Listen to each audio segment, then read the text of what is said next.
আমাদের ভ্রাতৃত্ববোধ আমাদের রক্ষা করতে হবে। ইসলাম ভ্রাতৃত্ববোধ শিখিয়েছে, একে অপরের পাশে থাকা শিখিয়েছে।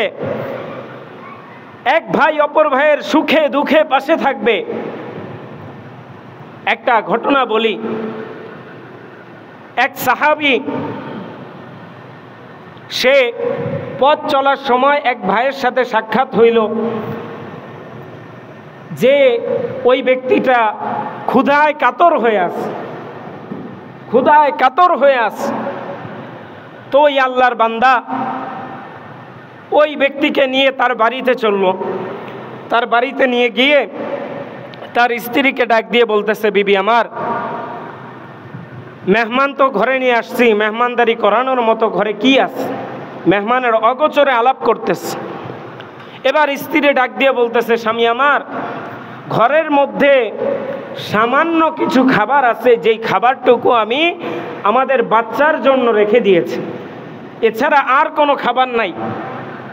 এবার ওই আল্লাহর বান্দা দেখেন, সে চিন্তা করতেছে, আমার ভাইটা ক্ষুধার্ত, আমার যেভাবেই হোক তার পাশে আমার দাঁড়ানো দরকার। তো সে স্ত্রীকে ডাক দিয়ে বলতেছে, ওই যতটুকু খাবার আছে ততটুকু খাবার তুমি রান্না করার ব্যবস্থা করো, আর যখন মেহমানকে খাবার দিবা তার আগে আমার সন্তানদেরকে তুমি ঘুম পাড়ায় ফেলবা, ঘুম পাড়ায় দিবা। আর যখন মেহমানের সামনে খাবার দিব, তুমি কোনো একটা কৌশল করে আমাদের বাতি কোনো কারণে নিভে গেছে এরকম একটা ভান করবা, আমাদের বাতিটা নিভায় দিবা।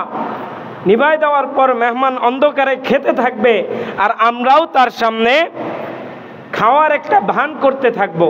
অন্ধকারে তো দেখা যাবে না আমরা কি খাইতেছি, কিন্তু খাওয়ার ভান করব যাতে করে সে বুঝতে পারে আমরাও তার সাথে খাচ্ছি।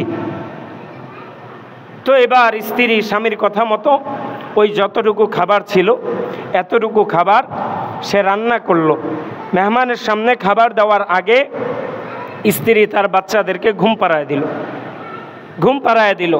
এবার মেহমানের সামনে যখন খাবার দিল, কোনো একটা মাধ্যমে সে বাতিটাকে নিভাই দিস, বাতিটাকে নিভাই দিস। নিভাই দেওয়ার পর এবার মেহমান খাচ্ছে, মেহমানের সাথে তারাও খাওয়ার একটা ভান করতেছে, আসলে তারা খাচ্ছে না, কারণ ওই মেহমানের সামনে যতটুকু খাবার দিয়েছে এতটুকু খাবারই তাদের ছিল, এর চেয়ে বেশি কোনো খাবার ছিল না। তো তারা মেহমানের সামনে, মেহমান যাতে ইতস্তত বোধ না করে এজন্য মেহমানের সামনে খাওয়ার ভান করতেছে। তো মেহমান খাওয়া দাওয়া করে সেখানে রাত্রি যাপন করলো। পরের দিন সকালবেলা রাসূল সাল্লাল্লাহু আলাইহি ওয়াসাল্লামের কাছে ওই সাহাবী যাওয়ার পর আল্লাহ রাসূল ওই সাহাবীকে ডাক দিয়ে বলতেছেন, তোমাদের স্বামী স্ত্রীর এই দুইজনের এই কাজটাকে আমার আল্লাহ অনেক পছন্দ করেছেন। চিল্লায় বলেন সুবহানাল্লাহ। যার কারণে তাদেরকে উদ্দেশ্য করে আল্লাহ কোরআনের একটা আয়াত নাজিল করে দিয়েছেন। সুবহানাল্লাহ। এই জায়গা থেকে শিক্ষা কি পাইলাম?